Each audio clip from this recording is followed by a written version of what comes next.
What's the worst thing to wake up to? A call from work wondering where I've been all morning. That pit in your stomach when you wake up. Look at your phone and see you're hours late for work. From ready to pass back out to instant anxiety-fueled adrenaline in 0.2 seconds. And then you realize it's your day off, but you're already wide awake, and there's no way you're getting back to sleep. Was about to comment this. That's the worst, aside from actually being late for work.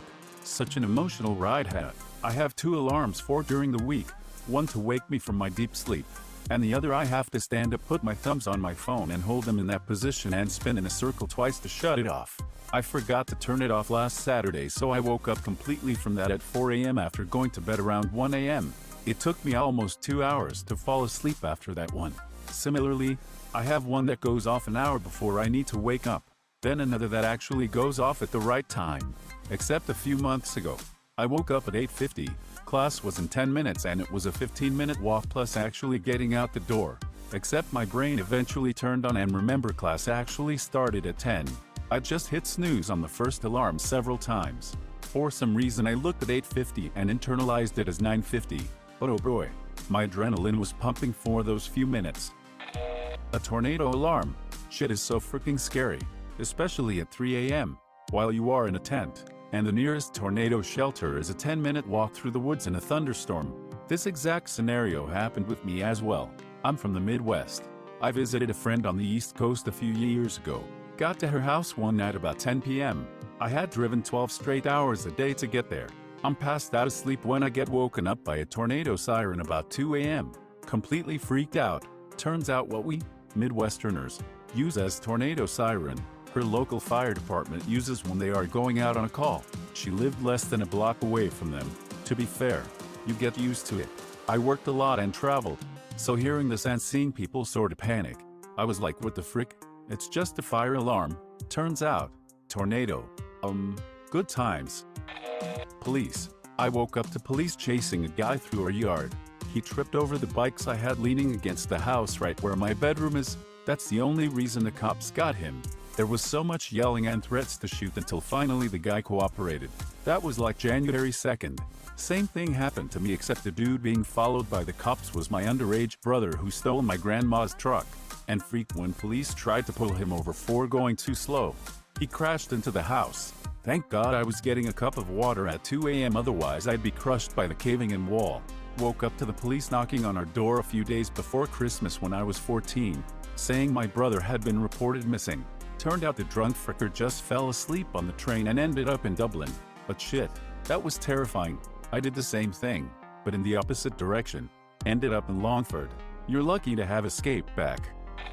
The end of the dream where you really need a pee, and start to feel the satisfaction of warming release. I had a dream once that I had to pee bad, and so I went into the bathroom in my dream and saw a urinal, so I was like, let's go.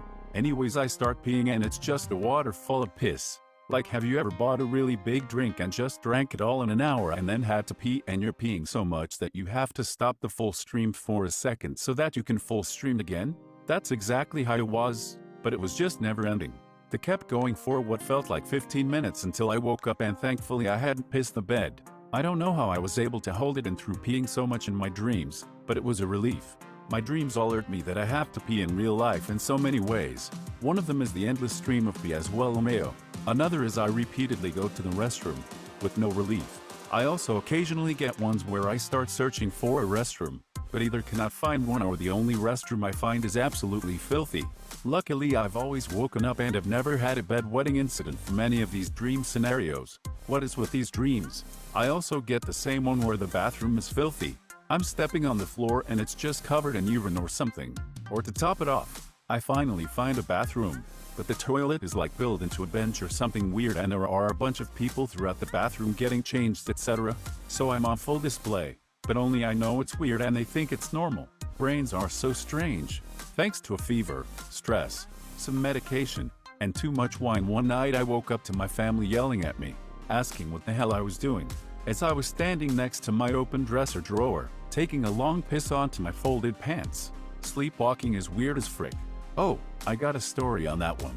I once got drunk, started sleepwalking and woke up to my parents yelling at me. I was laying in the middle of the stairs. I fell down about 7 steps without waking up. Left a few bruises. Good times. Hearing a throwing up a noise. Started 2020 to that sound. Cat vomited on her bed. Knew it wasn't a good omen for the year, since we can't seem to get sensitive stomach cat food anywhere right now. This has been every night.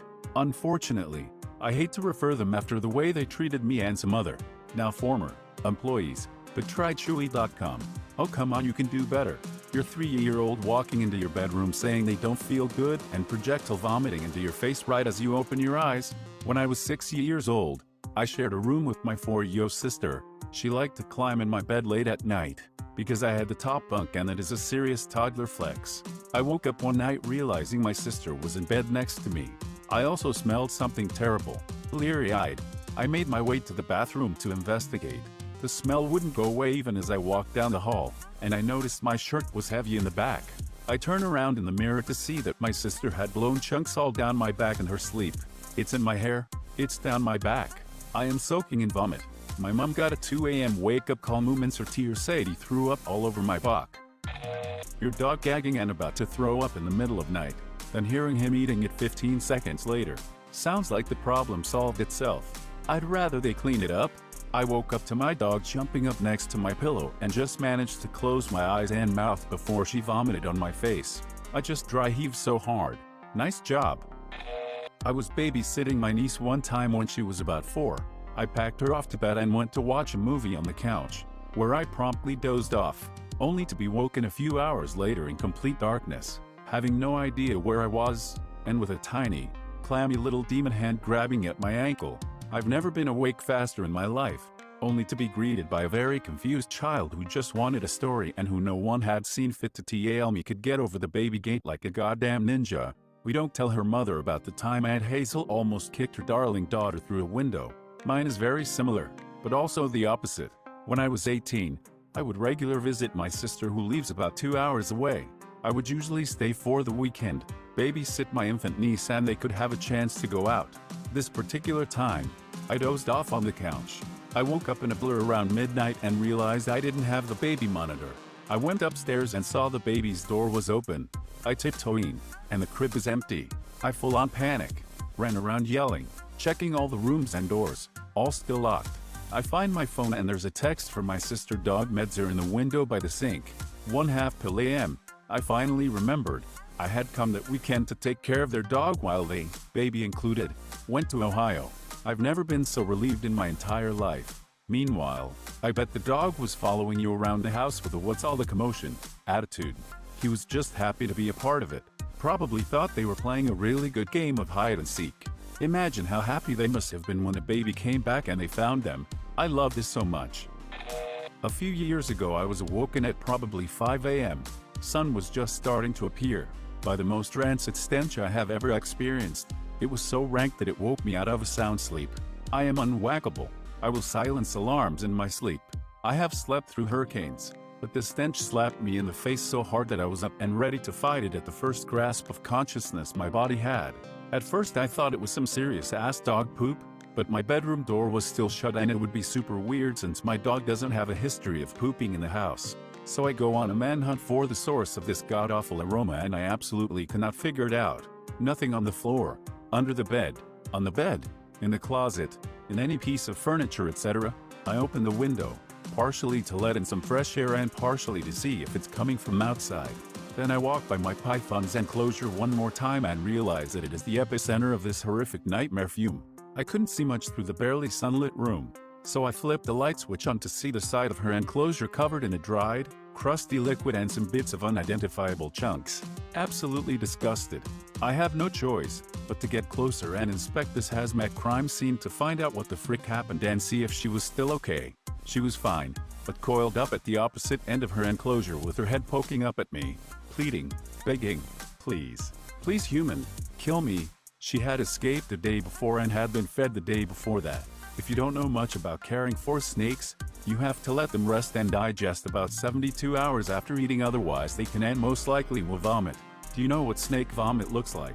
It's just a whole animal with the head half partially dissolved in acid depending on how long it was inside the snake. In this case, I looked over and saw a rat's ass from the hip bones down, organs spilled everywhere and goo covering every inch of the enclosure on that side. She had decided to puke the rat's ass directly onto her heat rock, where some of it had been deflected everywhere and the rest had been actively baking while I'd been sleeping. The sight coupled with the scent made me lose it. I vomited all over the floor. I go and grab some cleaning supplies, toss her into a bin and soak a t-shirt and perfume to tie around my mouth and nose while I attack this revolting puke apocalypse. As I've got my head in her enclosure, straining to hold my breath and trying to squint as much as possible so I don't have to see it as much, I turn to throw another wad of dirty paper towels into the bag I had opened up on the floor behind me to see my dog snacking on them. I vomited again. Overall, it took me an hour to get the enclosure clean. I had to give her a half-hour soak, but babysit her while trying not to fall asleep so she didn't try to submerge her head in dawn. I had to brush my dog's teeth and the smell didn't leave my room for a week, even with my windows open, 3 wallflowers and fan going 24/7. You win. Hands down. Can I just say I absolutely love the fact your username is Slytherin and you have a pet snake. Also, that is the most gag-worthy story I've ever read. A plus. LOL thanks. Her name was Najani. Unfortunately she passed away last year. My ex volunteered to care for her when I moved out until I had the money to rent a Yule and he wasn't refilling her water. I'm sorry to hear that. I would have thought refilling the water would have been the most obvious thing to do. Her name makes it even cooler though. Hope it's some small comfort to know a stranger on the internet is interested to hear about her. It does. She was a great snake. Very gentle and wouldn't hurt a human even if you were hurting her on accident. He'd also volunteered to keep my 2 tanks where I had an Oscar and 8 6-year-old goldfish and he killed all but one goldfish who eventually passed away after I'd gotten my stuff. I told him not even to worry about buying live food for the Oscar. All he had to do was drop pellets in. Honestly, I think he did it on purpose, because he wanted the tanks, because when I came to get my furniture he asked what I was doing with them like he was expecting me to go, well, everyone's dead so you can keep it all.